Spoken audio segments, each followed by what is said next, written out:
দেখেন বন্ধুরা, দেখেন নেদারল্যান্ড ভার্সেস বাংলাদেশ। দেখেন 6 বলে যখন 32 রান লাগে বাংলাদেশের, তখন তানজিদ হাসান তামিম এবং লিটন কুমার দাস আছে ফিজে।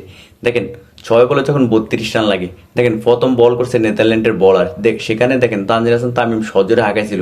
দেখেন সেখানে ক্যাচ উঠে গেছে, আম্পায়ার সতর্ক জানিয়ে দিয়েছেন যে এটা নো বল।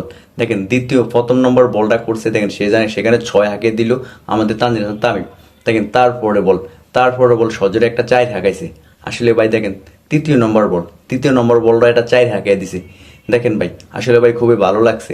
দেখেন যখন 17 রান লাগে 3 বলে তানজিদ হাসান তামিম, দেখেন সেখানে আরেকটা চক্কা হাঁকাইছে। দেখেন ভাই চতুর্থ নম্বর বল 2 বলে যখন বাংলাদেশের 11 রান লাগে, তখন তানজিদ হাসান তামিম ফিজে আছে। দেখেন পঞ্চমতম নম্বর বলে একটা 6 হাঁকাইছে। দেখেন পঞ্চমতম নম্বর বলেও একটা চক্কা মারে দিয়েছে তানজিদ হাসান তামিম।